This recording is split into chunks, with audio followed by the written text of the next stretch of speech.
combined lesson of 10.1 and 10.2 for CP geometry, starting off with circles and circumference notes.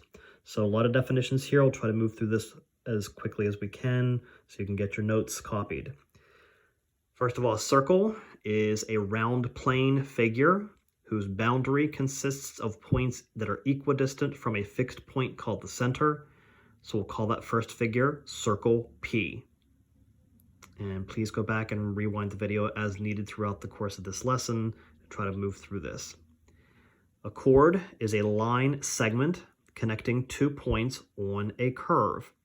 So you have 2 points on the circle, they're connected. We call that chord AB or chord BA. You are allowed to name them in either direction. Notice that they are segments. We talked about those a long time ago, those segment markers. Moving to the lower left corner, a diameter is any straight line segment that passes through the center of a circle and whose endpoints lie on the circle. So it's basically a great big chord that specifically goes through the center. Points are on the outside of the circle or on the circle itself, must pass through the center P. So the diameter is going to be called EF or FE. You do not need to include the third letter. You just go from edge to edge, either direction. Because again, it basically is just a longer chord. It's the longest chord possible. Radius is any line segment from the center of a circle to its perimeter. Plural is radii, by the way, 2 I's there. So we have 3 of them. We have radius PE, P to E, PF, P to F, or PB, P to B, and they're all segments. So there are your definitions.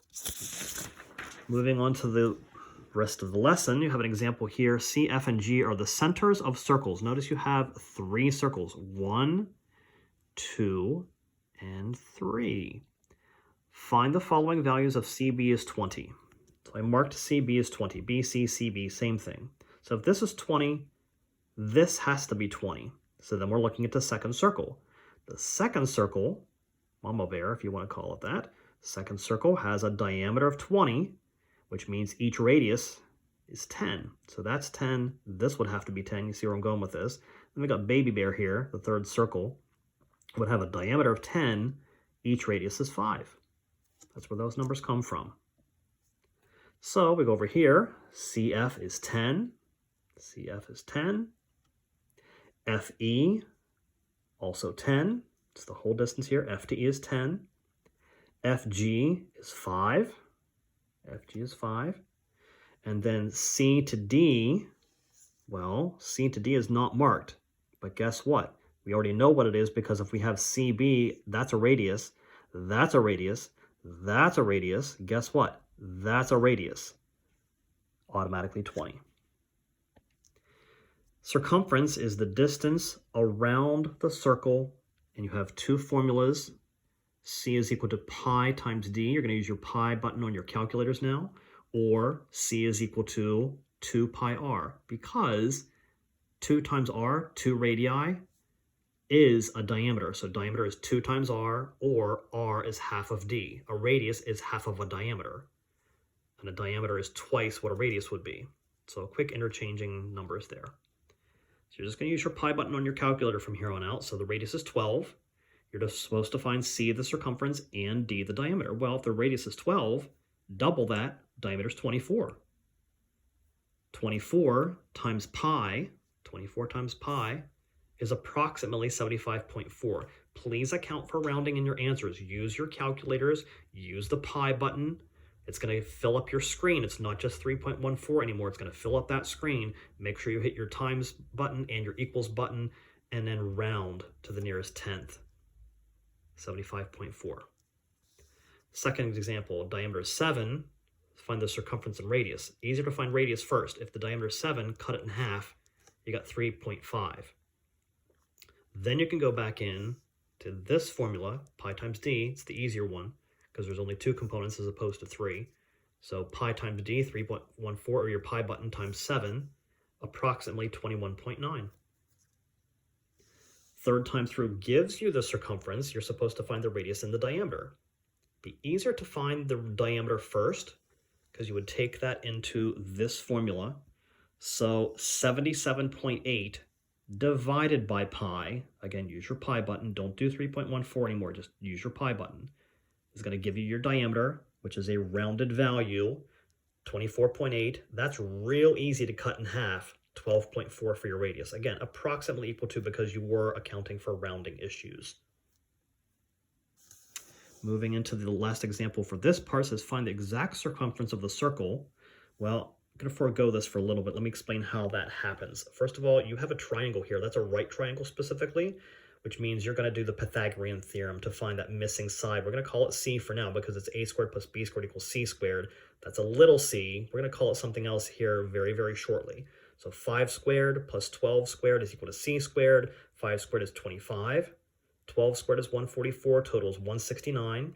That's c squared, so I know the square root of that is 13. So the c for the triangle becomes the d for the circle, the diameter. So the diameter, which was the hypotenuse of your triangle, that's now the diameter of a circle. You see it goes through the center. So your diameter is now 13. And we have to find the circumference, so we'll take it back up here. 13 times 3.14. 259, whatever all that other is to fill up your screen. Use your pi button, approximately 40.8. Okay, moving on to 10.2. A lot of information on this page. So again, pause this video as you need to, or review it as you need to. A lot of information to get through before we do the example. So this is 10.2, measuring angles and arc notes. A central angle, here's your picture. Basically, think of this as like cutting a slice of pizza or a slice of pie. That's all these really boil down to. It's the simplest version that I could give you an example for.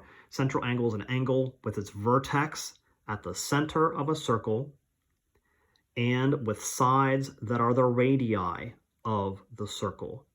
And let's remember moving forward that a whole circle is always going to be 360 degrees. So again, review or pause the video as you need to capture all these notes. And again, think of these as slicing up pizzas or pies or whatever helps. Minor arc definition is the shorter arc joining 2 points of the circumference of a circle. And for all intents and purposes, the numbers in all of these examples are just numbers that I chose randomly. They are not representative of any particular example. It's just to fill in the notes. So I made that minor arc of 80 degrees. We're going to call that arc PQ. Notice arc has that little curve on top now. Instead of the straight line for a segment, it's now curved. That is the arc symbol. So I'm going to call it arc PQ. And it's 80 degrees, simply because I said it was. Chose that random number just for the notes. Major arc is the longer arc joining 2 points of the circumference of a circle. Notice there is a third point. We're going to use that in the name because you're not connecting it this way this time. So I did call this 120, but remember folks, this is the minor arc. We're talking major arc, so I have to go around this way. I'm going to call that PRQ. I do insert that third letter because I'm going that long way around the circle. I have to go in that order. So I'm going to call it arc PRQ, starting here, going the whole way around the major arc. So remembering again that the whole circle is 360, the whole thing is 360, and I cut out a slice 120. That's the slice of pizza I cut out of it. What's left over? 240. 360 take away 120. Then with your semicircle, you folks know what a semicircle is, I would hope, a half circle made by a diameter and a connecting arc. So here's your diameter, 180 degrees, actually on both sides, 180 here, 180 here. That's going to help us moving forward in some examples and problems. Arc ABC. There it is, arc ABC. All 3 letters, put a curve on top, and that's just cut in half. We already knew ahead of time that that was 180 degrees. Moving then into the examples for this part of the lesson, we have an arc addition postulate. Again, thinking of these as slices of pizza, you just have 2 slices that you're putting together. If you have slice AB, arc AB, and arc BC, guess what you have? You got arc AC. Here's your 2 pizza slices. Put them together, you got your larger slice. It's the measure of an arc formed by two adjacent arcs. It's the sum of the measures of those two arcs. So again, in short, you're just putting two slices of pizza together and making a larger slice. Example number 1, you have angle BEC is 52 degrees, and arc BCD is a semicircle. So BCD semicircle would be 180. So there's where the 180 comes from. I already know that going in. BEC is 52. I know that going in. Well, I have 180 minus 52. That means this angle right in here and this arc is 128. You're just doing a subtraction problem. 180 take away 52 is 128. These are all 90s over here because you have a right angle. That's automatically 90 and 90, and guess what that adds up to? 180. So they're asking you for all the missing values. AEB, 90 degrees. BC, arc BC, the arc matches the angle. The angle matches the arc. Okay, they're interchangeable. Angle, arc, angle, both 52 degrees. 128, we found that one from what I just described as 180 take away 52. Same thing here, arc CD, the angle here and the arc here match up. That's also 128, so these answers are the same. Arc BCD, we knew that going in was 180, so I can easily call that 180. And then ACB is 270. Where does ACB come from? You have to go around this way. Make sure you're doing A, then C, then B. Follow the order of what they tell you to do. A, then C, then B. You have to start here, go around and collect C, then hitting B. 360 minus 90 is the 270. Over to example 2, AC is a diameter. So that all adds up to 180. I know that going in because a diameter is 180. That's a semicircle. So if I add these up, 5x, 3x, and 10x, that's 18x, equals 180. X has to be 10. So if that's 10, that's 30. If that's 10, that's 50. If that's 10, that's 100. You just drop them back in and plug them in, substitute, and solve. So ABE is 30, 3 times x, 3 times 10. EBC would be collecting these two slices together. 5x and 10x is 15x equals 150. Because again, 5 times 10, 10 times 10, 50 plus 100 is 150. And with the last couple examples here, a lot of questions associated with each. I'll try to slide back and forth as quickly as I can. You're finding all these angles. So you might want to go over here and actually mark everything first. That would be my suggestion and advice. Mark up everything first and then just count up what you can count up. So you're told this is 45. That's 90. That has to be 45. If that's 60, and this whole thing is 180, right here, these three collected are 180, you already have 105 from those two, that has to be 75.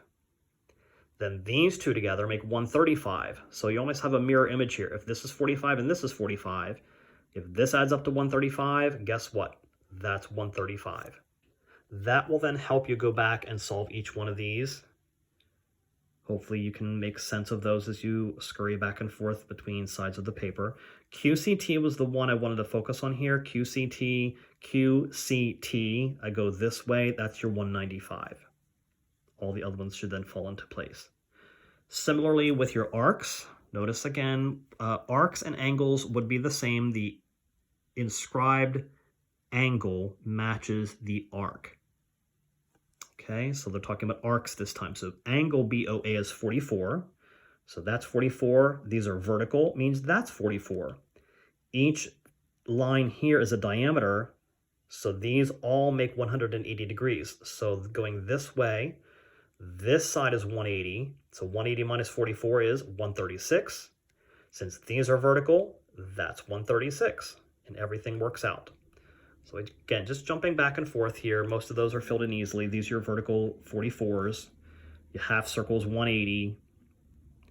You got a 136 here and a 136 here. Those are your other vertical angles. Let's see where the 316 comes from.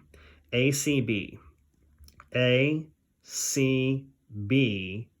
The whole way around here is 360 minus 44. There's where the 316 comes from.